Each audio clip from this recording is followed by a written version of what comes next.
the people's champion. Our mission is love, our vision is love. Jamaicans for justice, the people's champion, champion, champion. Justice, justice for all. Justice under the law. Justice, Jamaica demand. Right to life, right to liberty. Justice, justice for all. Justice under the law. Justice, the people demand. Right to life and security. Oh, what a joy. Oh, what a peace. How great this country could be.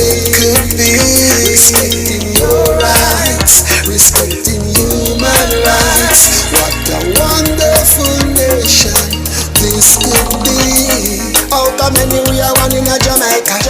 Make it a better place for the boys and girls. Created equal by the creator, for equal rights and opportunities. No to unlawful detention and police brutalization. Class, gender, race or religion, we not tolerate discrimination. Justice, justice for all. Justice under the law. Justice, Jamaica demand. Right to life, right to liberty. Justice, justice for all. Justice under the law. Justice, the people demand. Right to life and security. Oh, what a joy. Oh, what a peace. How great this country could be. Respecting your rights, respecting human rights. What a wonderful nation this could be. If you live downtown in a Tibari Garden, or if you live uptown at Cherry Garden, oh, equal rights under the law. You hear? Equal rights under the law. My youth, remember the rights of the children. It's unlawful not to educate them. Don't ever do nothing to hurt them. Protect them from crime. Welcome. It's another beautiful Monday afternoon.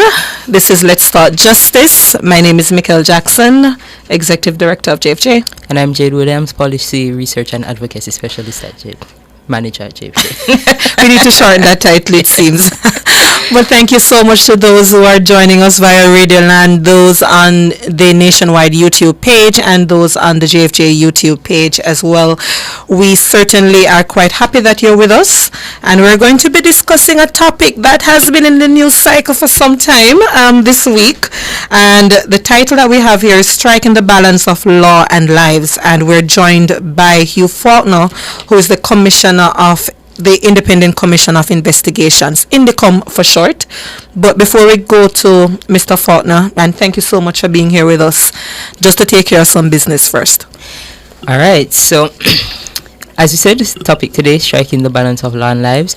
Normally we would have started with our commentary for the week that was, but we are going to start first with our trivia question for today. So those of us who are tuning in on YouTube and IG for the trivia question, it's trivia time. Today's trivia question is related to INDECOM, and it is: what legislation did the INDECOM Act replace? So if you know the response to that, you can send it in our YouTube chat, or you can send it via our social media on Instagram at JA4Justice. Or did you know for this week is related to our topic, striking the balance of law and lives, and it speaks to the gradual decline that we had previously seen in security force fatalities from 2014 to 2016. There was a decrease from 258 deaths in 2013, but fatalities again peaked in 2017 to 18 before dropping to its lowest level ever in 2019 with 86 deaths. Since then, we would have seen 5 consecutive years where fatal shootings by security forces, primarily by the JCF, would have increased year on year. So in 2020 we saw a 34% increase, so from 86 to 115. In 2021 we saw a 10% increase from 115 to 127. In 2022 we saw a 5% increase from 127 to 134. And this, with 2023, we saw a 16% increase from 134 to 155 fatalities. Yeah, thank you so much, Jade. And that perhaps is a segue into what has been happening in the news cycle last week. Now, for those who follow our social media pages, you would recognize that since the start of 2025, we have been noting our concerns with the increasing fatal shootings that we have seen coming from members of our security forces, most of which involved the Jamaica Constabulary Force. So, for example, a few weeks ago, we recorded the Indicom numbers that we had 43 fatal shootings in 44 days, which is a cause for concern. At that time, it was 120-something percentage increase. The 50 persons being killed in 50 days is a cause for concern for JFJ. And before we bring in Mr. Hugh Faulkner, I just wanted to set some perspectives from JFJ's standpoint. When we look at Jamaica's population rate, and let me preface my argument by saying that there are some who are arguing that we should not be speaking on the numbers by themselves, and we aren't. And let me say this. We have a population rate of 2.8 people living in Jamaica. The United States, they have a population size, I should say rather, of 340 million people living there. They have similar crime issues across different states, gang involvement, drugs, and so on.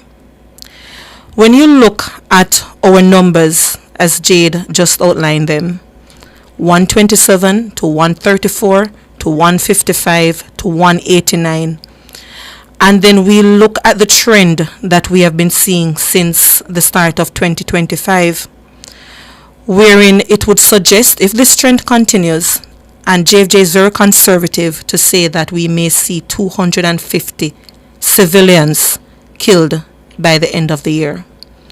Now, why am I mentioning the U.S. population size compared to Jamaica's?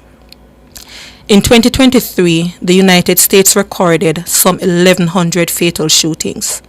2024, the data vary to indicate 1,200 to 1,400 citizens killed in the United States.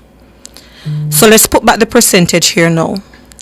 The United States has a population size that is 121 times bigger than Jamaica's. 121 times bigger than Jamaica's.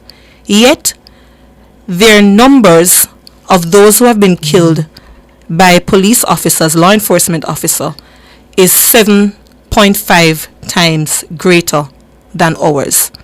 Because the US data for the year-to-date police killings stand at 185, but Jamaica's is at 50. That is what is alarming when you consider population size and country size here. But let's move beyond that. And let me say this for clarity. At no point have we ever here at JFJ been irresponsibly enough to categorize these killings as extrajudicial. In fact, our statement that we made last week specifically said that we're not doing that. However, the numbers by themselves, one could argue that context matters, and it does. But how do we get context?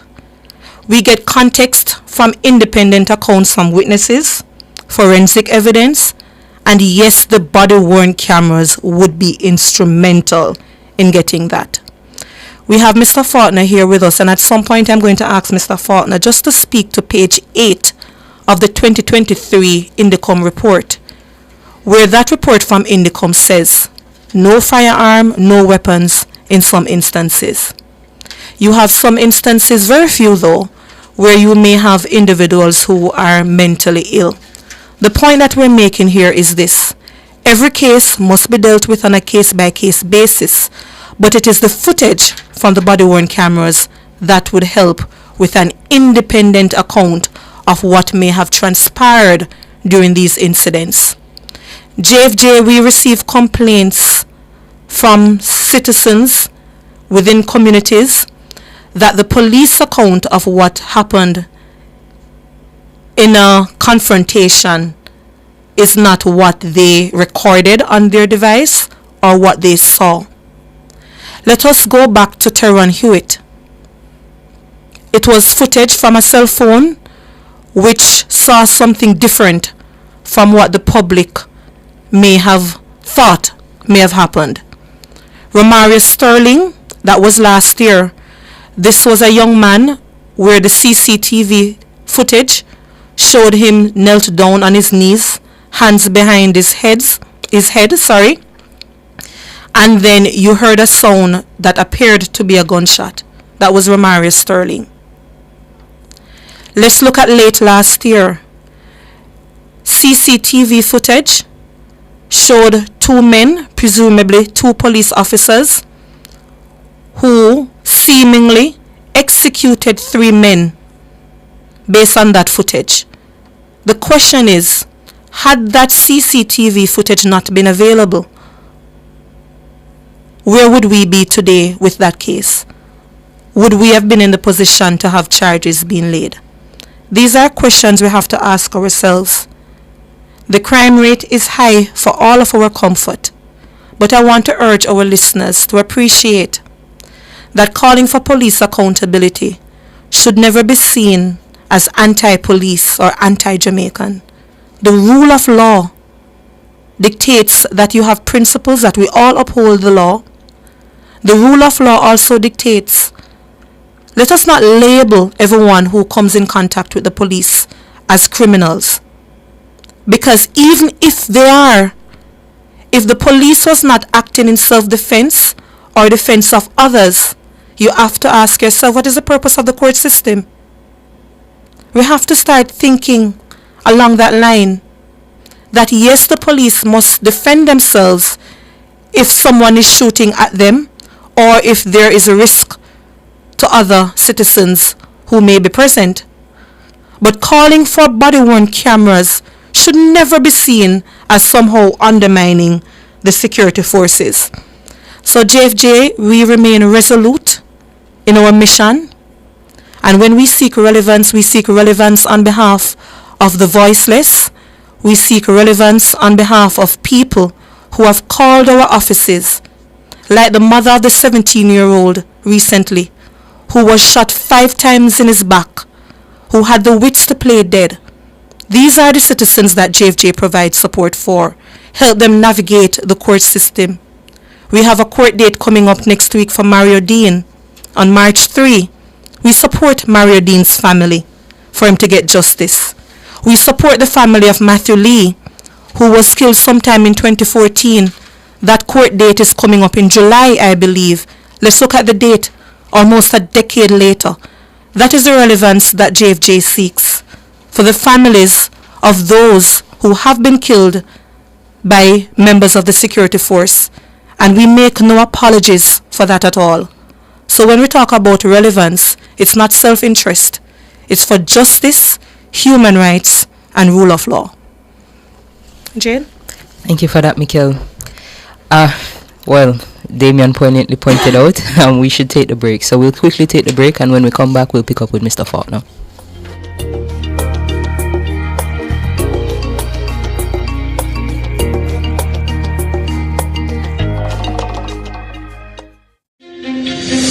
Strong financial records are the backbone of every successful business. Let Dodge & Global handle your accounting needs, from bookkeeping to financial reporting, so you can focus on growth.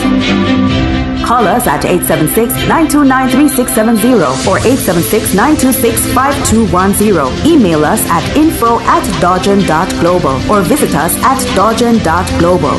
Dodge & Global, we make numbers work for you.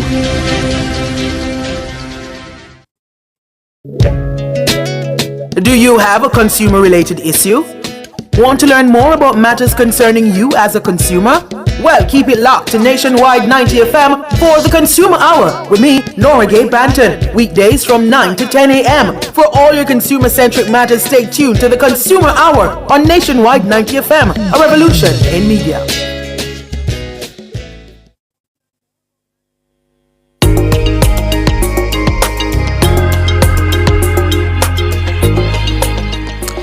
Welcome back to Let's Talk Justice. We're discussing striking the balance between law and lives.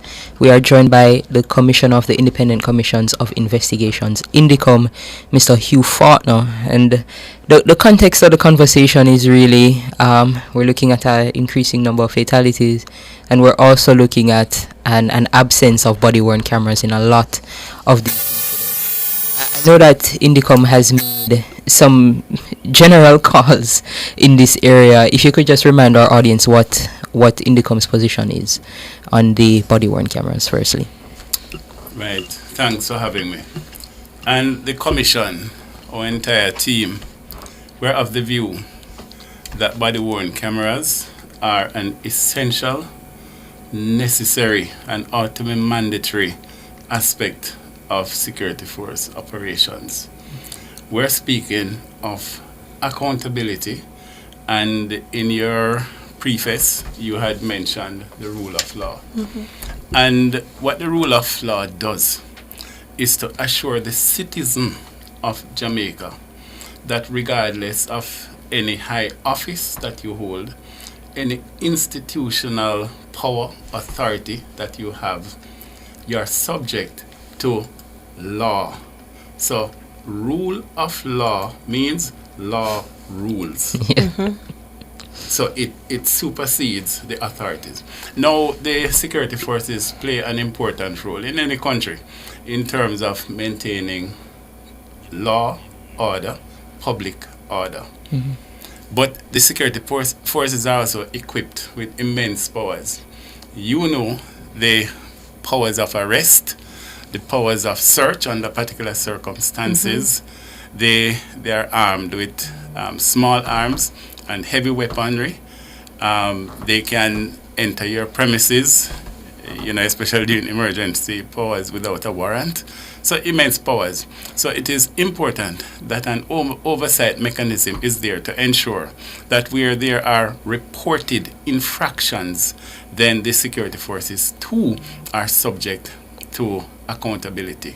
Now, body-worn cameras, the world over, I wouldn't say 100%, and in some instances, let's be honest, there was resistance, because even within the United States there were certain police unions that were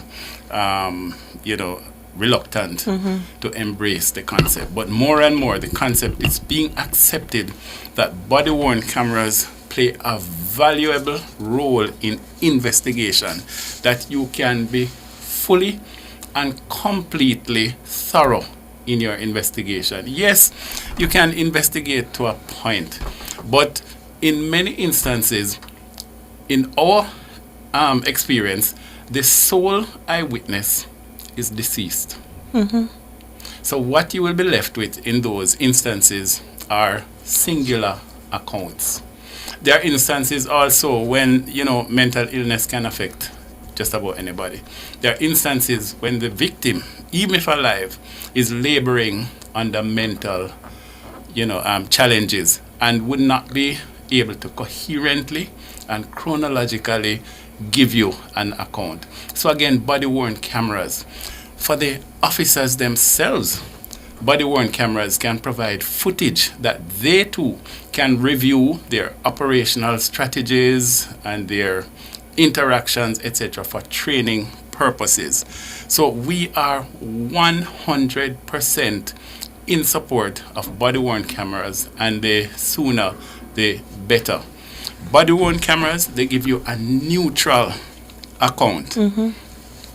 They are independent. The reports are independent, and it gives an impartial view. The thing is, the human being can embellish a story, regardless what's your station in life. You can leave out, you can add to your description of an incident. Now, the body-worn camera, it provides investigative help. So you might see that it was a red car that came up, and it can provide evidential help in court. Now, it's not just submitted and the court accept it and etc. There are certain safeguards in place for the public, for the officer, that must be satisfied before the body-worn evidence is admissible. Yes. I'm happy you outlined that. But you know,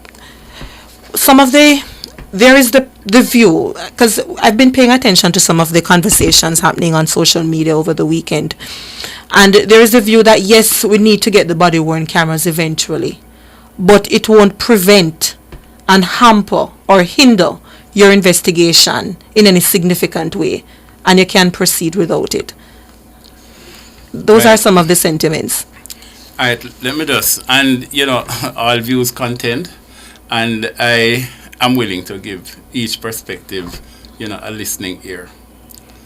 Now, notwithstanding the universal outlay of body-worn cameras, the committed, diligent staff of Indicom carried through their investigations. We do not celebrate acquittal. We do not celebrate an outcome where it is adverse to the security forces, because we just have to be impartial, independent, and objective. Yes. Now, for 2024, I have with me a list of 24 rulings for charge. This amounts to approximately, if you average it out, my maths is not the best in the class, but it works out to neatly 2 charge per month. But let us say, of the 24 matters for charge, 3 involve Department of Correctional Services, primarily assault that they are charged with. 1 JDF private who was charged in a fatal shooting, and this was the fatal shooting of Horain Glen at 97 Charles Street on the 16th of April 2022. Now, Jade and Mikel, the rulings that we got in 2024 do not necessarily align with the calendar year. I'm happy, because I was about to ask you to clarify that. Right. Yes. So 2024, we would have gotten rulings for 2023 cases that we finished investigation submitted. But there was one matter that happened in 2024 where we got the ruling in 2024. Yes. Right. And that was the matter at 81 to 83 Windward Road. And this was the fatal shooting of O'Shane Stubbs, Keshane Smith, and Orlando Campbell. In that matter, a corporal and a constable were charged, and the matter is before the court. So just to put things in context, Mr. Faulkner, when we look at the charges that have been laid, 2022, any going beyond that particular year? For ruling? For ruling. Alright, so just to incident date. The one with the DCS happened in March 2020. There was a matter of, there was a fatal shooting in November of 2020. This is, let me just be right. This is in St. Thomas. Then there was 2022, 2022, 2021, 2022, 2023. Now, many of these matters, you have to await the, right, you have to go through post-mortem, and you have to await the ballistics reports. Now, ballistics, you would be waiting either on biology, which could be human samples, chemistry, which could be gunpowder residue, and ballistics, which could be firearm, bullet fragments, etc. So you have to wait on the lab. So there will be a lag time, and to be fair, the lab is overwhelmed. Yes. The lab needs transformational assistance to meet the demands in Jamaica. So to hammer home the point, because I don't want our listeners to miss this, when you look at the years, the incident dates rather, 2020, 2021, 2022, and then we know that we have some resource challenges, it means that it would delay the information that you would need to get to a conclusion whether or not charges can be laid. That is But so. the one case that you had in 2024, the incident happened in 2024, the charges were laid in 2024 was as a result of CCTV footage. That's the one incident. Right. What I'll say generally, Mikel, is that CCTV footage would advance tremendously the investigative process. On the one hand, it could expose culpability, and on the other hand, it could highlight exoneration. Yes. So it is something that can work in the favor of the public, and it can work a law enforcement officer who is saying, I did everything according to my training, force orders, and the law of Jamaica. That body-worn camera can support you. So we're saying the law enforcement officers who are adamant on being compliant with law, acting by law, have nothing to fear Yes. for body-worn cameras. Yes. And it hastens the process of justice and investigation for law enforcement officers themselves. It removes some of the public mistrust in that there are conflicting versions of events when there is no footage. And at least this can settle the discussions, the debates, when an independent, unembellished account is presented by footage. Remember, there are safeguards. One, to ensure that the instrument of recording is in good working order, that it was not tampered Yes. with, it was not edited in any way, and that the author is known, Yes. the maker. I wanted to bring you, I mentioned it when I was speaking earlier, page 8 of your 2023 report. Yes. Because I know you're not finished with 2024 as yet in that comprehensive way that you have done 2023. So some of the issues that we see here at JFJ is that, for example, the matter involved in St. Mary, we've already gotten comments from citizens saying that, listen, there was no shootout. This is what we saw happening. Lawrence Tavern, that questionable shooting that happened there. The citizens are saying, this is what I saw. They have their phones out, but the police is saying something else. Do you have any elements? Because I made mention at page 8, sorry. Can you clarify what you have there in terms of firearms at scene, what the police may be saying versus what citizens are saying, and so on? Right. So some of the matters you have mentioned, Mikel, are being investigated. And we have done everything to ensure that all the witnesses who have a part of or an entire narrative to give are accommodated, including the officers to be interviewed under our Section 21 and for the officers to give statements. And where it elevates itself to that, where there's a question and answer, otherwise referred to as a judge's rule interview with the officers. So we take every step.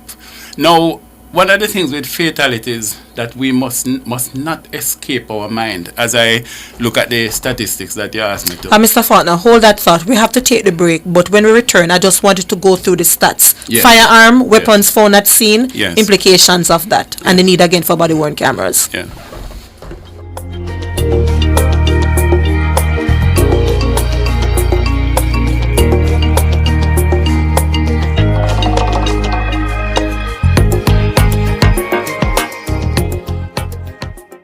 At the Jamaica Customs Agency, we care for our employees, customers, stakeholders, citizens, and our country. Customs cares. The temperature by the Jamaica Customs Agency is 31 degrees Celsius here in Kingston and 28 out west in Montego Bay.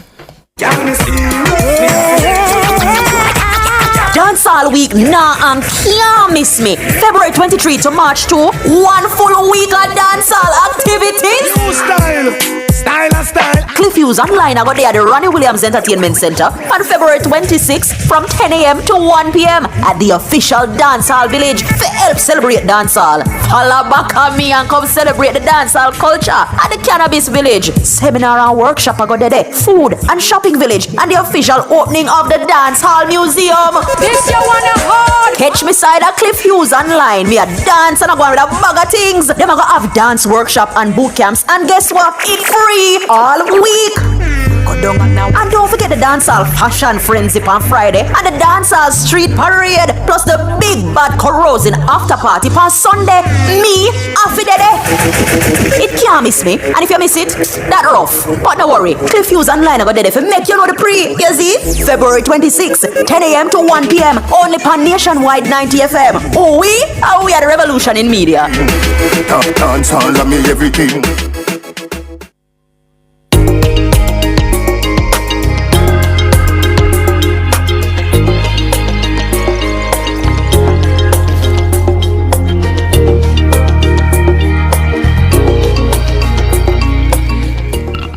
Welcome back to Let's Start Justice. We're here with Mr. Hugh Faulkner, the Commissioner of Indicom. Before the break, I was just asking Mr. Faulkner to speak to our listeners about the allegations, or not me say allegations, the discrepancies at times that may occur between a police officer's account versus that of a citizen regarding firearms or weapons found at scene. And so on. Mr. Faulkner, can you just walk us through what your page 8 report is? Right, so in 2023, we tabulated 155 citizens being killed in security force involved altercations, fatally injured by firearm. Mm-hmm.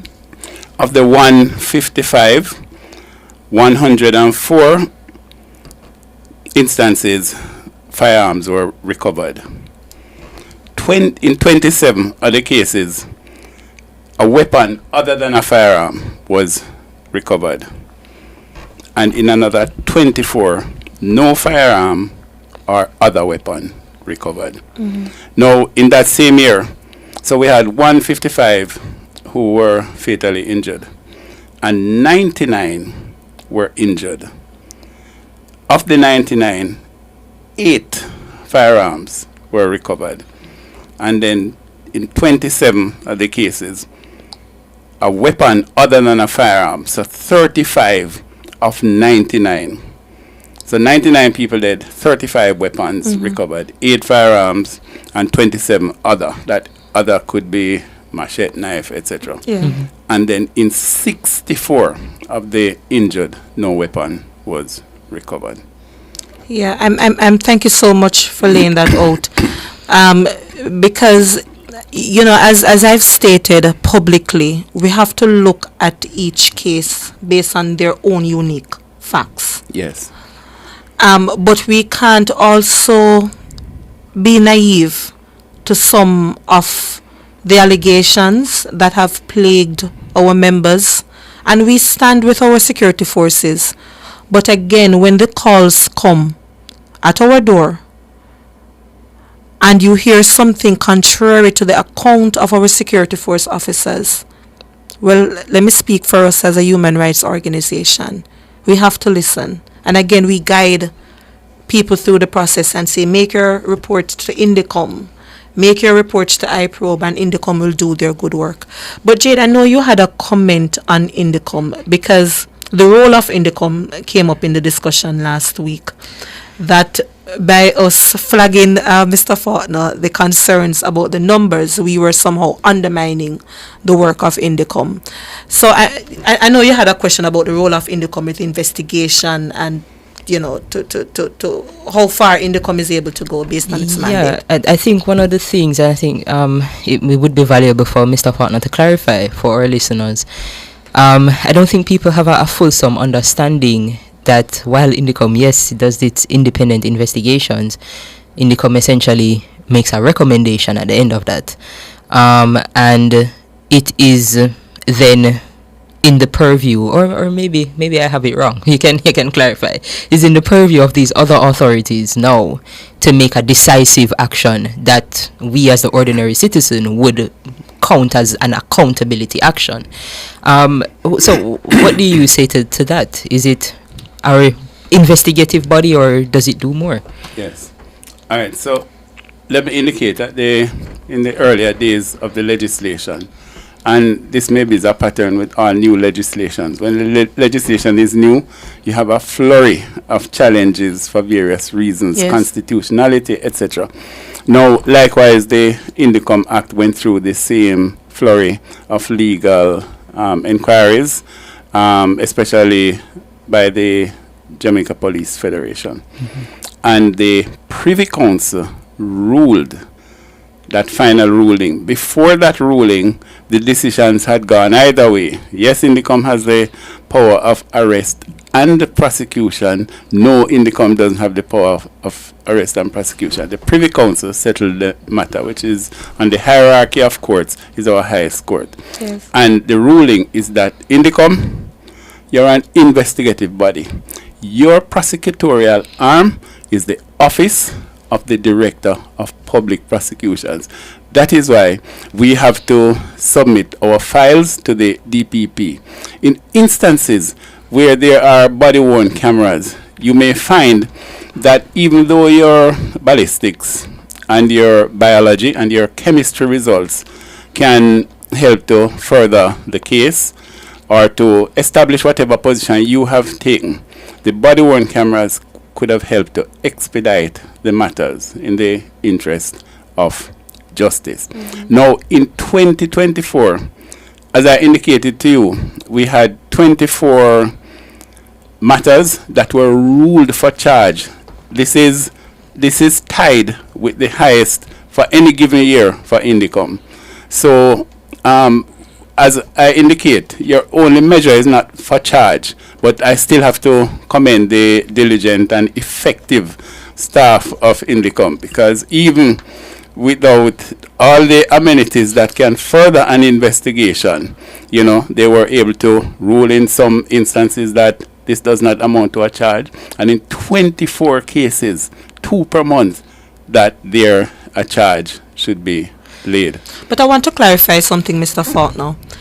The language of ruled for charge, is that ruled for charge by the DPP. the DPP? Yes, the DPP rules that we have read this case, and from what we have read, Constable X or Private Y should be charged for the offense of Okay, X so or Y. how And many? then Okay, go ahead. the protocol requires, because the powers of arrest reside with the security forces, so the internal affairs section of the security forces would effect the charge and the Yes. matter placed before the So, for court. example, that case that happened last year, Right.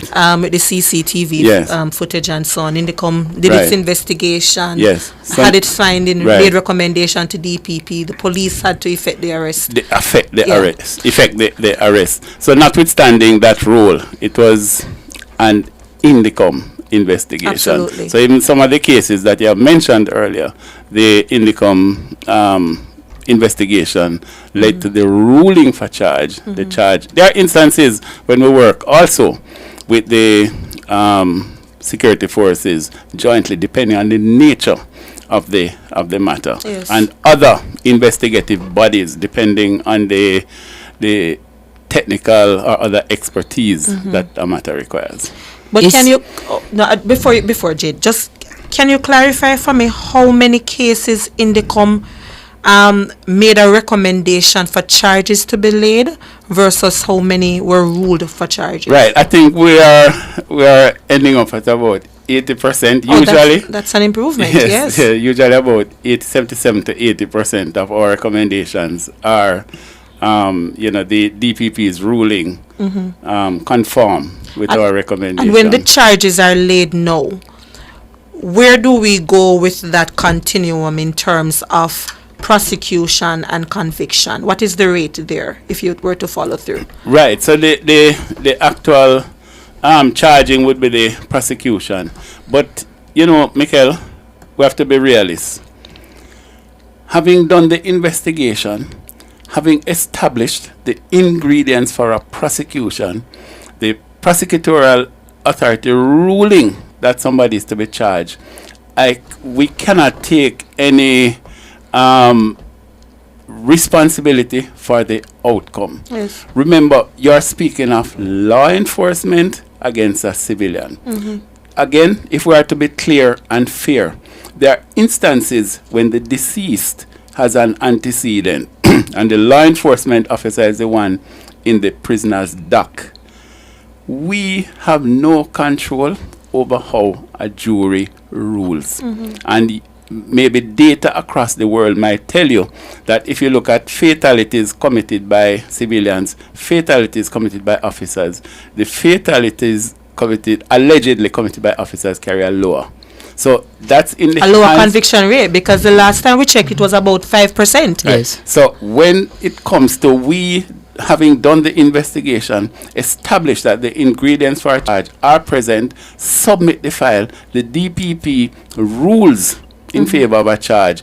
The part with the jury, we have no control over. Because you might find that in law enforcement cases, there are matters with even video footage. And the jury find a decision which, you may struggle. Antecedent. You may Criminal them. you may struggle. You can't say Mr. Ford, no, I can. Yes, So- Jade, you had a question.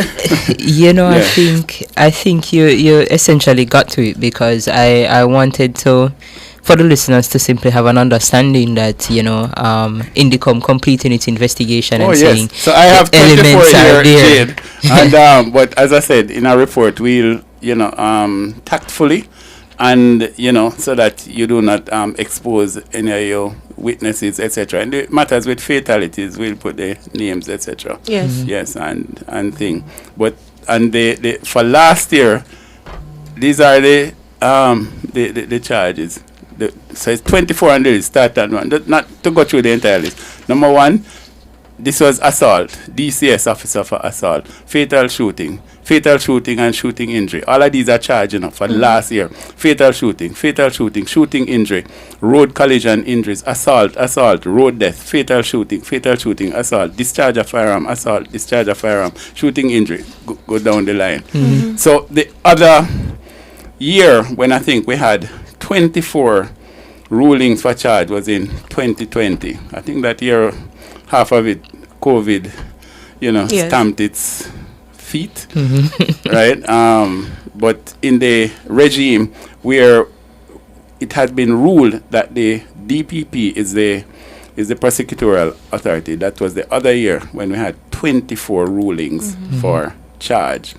And we must also acknowledge the input of the DPP. As I told you, the police, the internal affairs section of the police help you with the effecting the arrest. But for the ruling, we have to also give credit to the DPP for their work too, because sometimes you have to move swiftly given the circumstances of the case. Yes. Because in these matters, there are 3 where the arrests have not been effected as yet. Yeah. Damien, are we up on the break? Right, I want us to take a break, but before we go, Mr. Fortnum, what I want us to pick up on, Jade, is the concern we collectively share on planned operations. Where we are with the increasing fatalities coming out of the planned operations, your 2022 versus 2023 versus what the data was saying for 2024, if you have that readily at hand, and then some more discussions again around the need for body-worn cameras.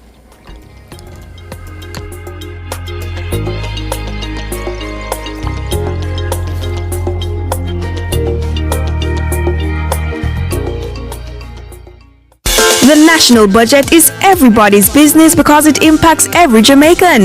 The time brought to you by the Ministry of Finance and the Public Service is 1:45. Revamp your space with Unique Living sleek fixed and sliding shower panels, shower systems and faucets, stylish vanities, LED and non-LED mirrors, basins and kitchen sinks, closet and storage solutions, hanging aids, and more. Available in different finishes and sizes to match your style. Transform your space and visit us today at shop number 6, 30 Dunrobin Avenue, Kingston 10. Call us at 876-755-3661 or visit our website at uniquelivingja.com to shop.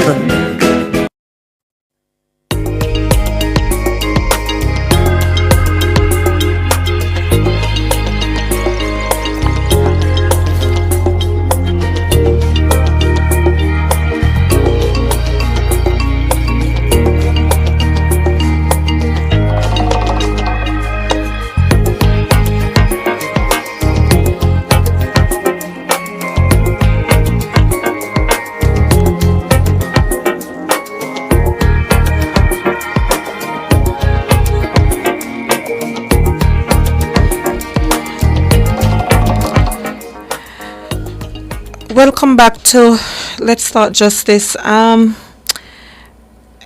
just seeing some breaking news here from the Jamaica Observer that Valerie Nita Robertson, King's Counsel, has died.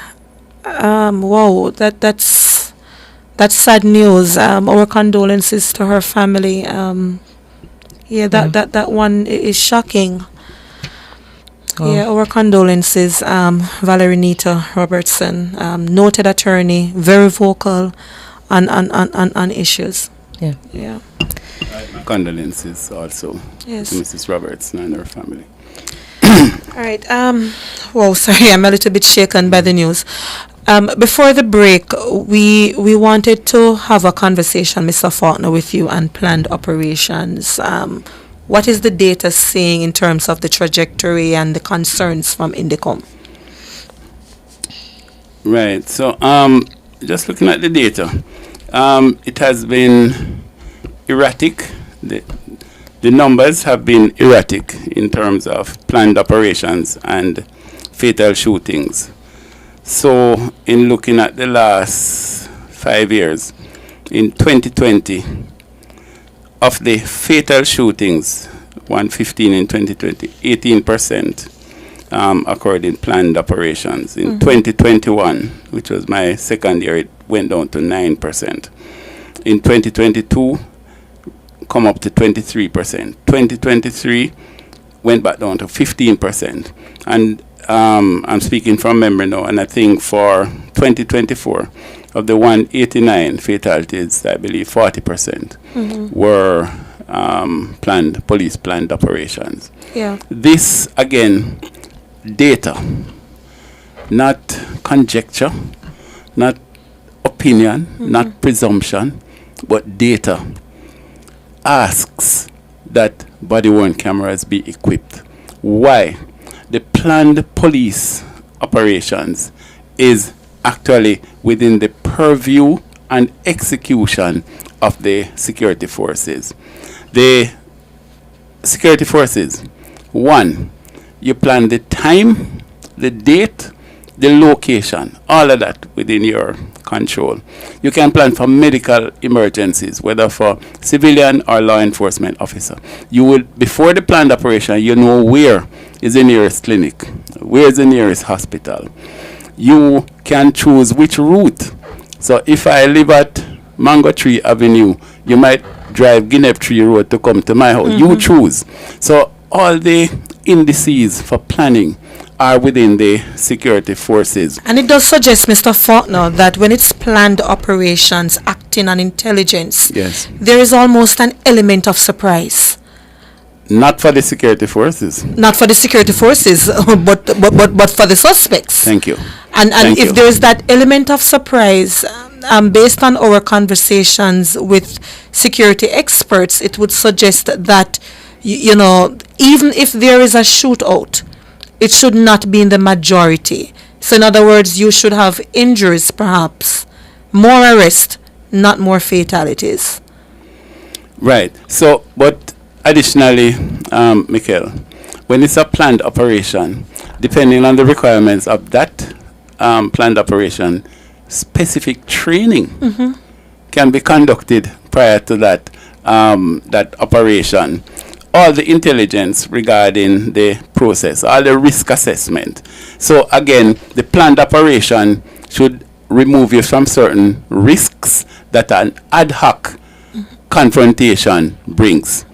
So all the obstacles, the limitations, can be figured in the planning. And as I said, medical, because if someone is injured, there's still a duty to ensure that that person gets medical attention in the quickest time and at the best and nearest location. But that planned operation must yield to the right to life and must be in accordance with all the principles of accountability.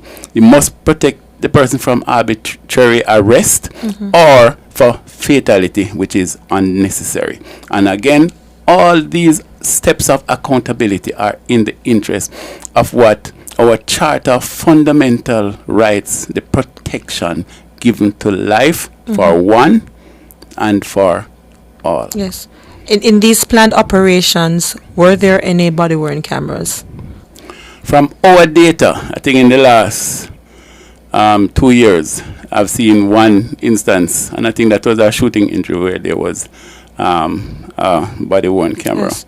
But even none, if there none for is police for fatal shootings. not from my recollection of the data, and you might find one that I had it, but it was not turned on, etc. But none. Because your reports, and we said this in our release, because we read your press statements from Indicom, we read your reports. Yeah, we tend to be transparent in that way, and we include it in our reports. Because there's a standard line that you have in there, that the reports indicate that no body-worn cameras were issued or either turned on. Right, because we have upgraded our case management system. So more and more we can capture data. In the past, that technological capability was not there to have an expanded. So that was one of the first steps that during my tenure where we sought to expand, and the staff have warmed towards it and use it extensively to capture these, including body-worn cameras, including timelines, etc. Everything we can document and provide data for. All right. Another question from me. You had one, Jade? No? Okay. Do you make an absolute statement that a percentage of the shootings are deemed lawful and justified? Michael, I could probably foresee such a remark where you have a complete and fulsome account of what transpired. But at this stage, the Indicom will be overstepping to promise anything of that nature. What we can seek to do is to establish whether the evidence we have collected can lead to a charge, or the evidence we have collected do not lead to a charge. The matter might not lead to a charge, and yet on our investigative tabulation it remains suspicious. Yes. So for you to step forward to just give a broad brush exoneration, it would not be intellectually honest. Because, and the reason I'm asking you this, Sir Faulkner, as I said, we've been getting the comments. Yes. And a noted enough individual said that Indicom deems some 95% or 96%, the individual quoted, of the fatal shootings as lawful. So I want to give you an opportunity to clarify. I can understand that interpretation, because data is subject to interpretation. I think there was one matter where, in that matter, we had video footage, and it was an early morning, and it was an attack on a member of a law enforcement member. And in that, I think the footage of that illustrated that the officer had come under attack. But outside of that, as you know, the struggles we have. So while it would be And officers, I can see them, would wish for us to say it was lawful. But I would ask you on their behalf, though, Mr. Faulkner, where the evidence is very clear that this was a lawful shooting, should the data start being compiled in such way?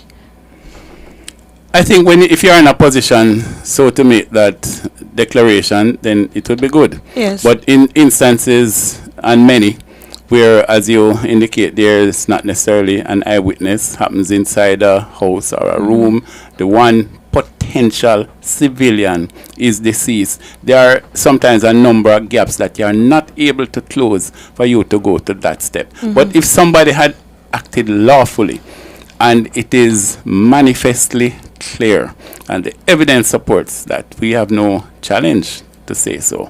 Yes. But in a number of instances, you gather possibly a percentage of what you can gather, and then there's a gap. Thank you.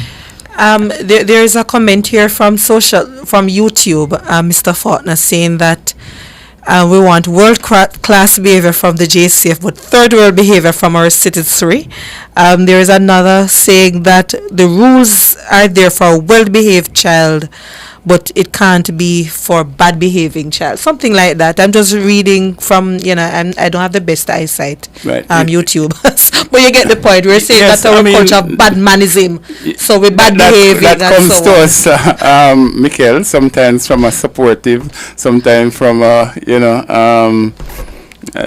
another perspective. But we have added in our budget for 2025 to establish community sensitization. Yes. Right now, for the past few years, in the we have the officer sensitization. So one of our key performance indicators is to ensure that our investigative teams meet with the security forces in their regions, and you have a number of hours of training to explain the Indicom Act.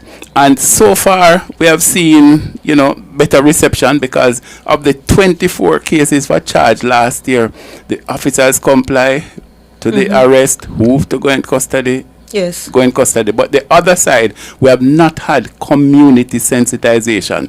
So we have sought the equipment, etc., so that we can go to a town hall, a church hall, and have the community sensitization, so that the citizens understands his or her rights, plus the behavior that is expected of the citizen, which does not escalate from a conversation to assault. Yes.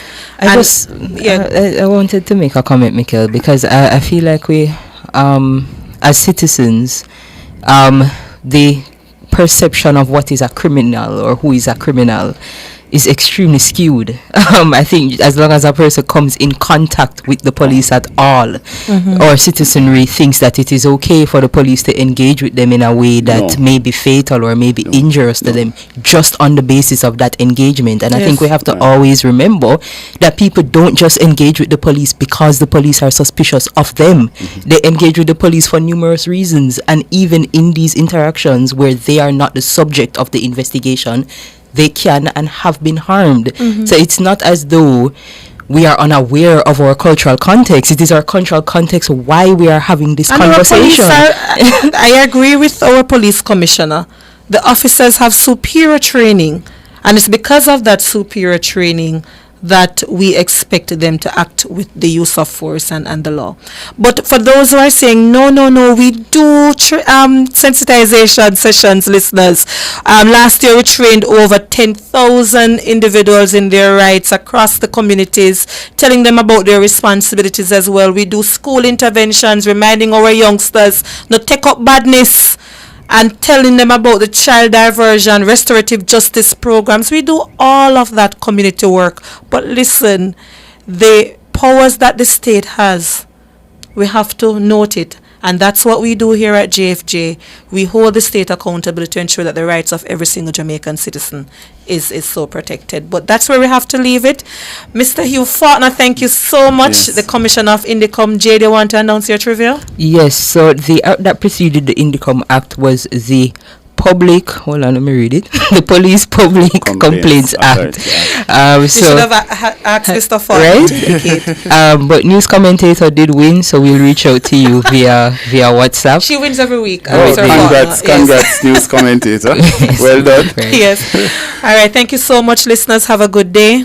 My name is Michael Jackson. And I'm Jade Williams. Thanks for joining us. Right, thank you very much. And let me just thank the hard-working staff of Indicom.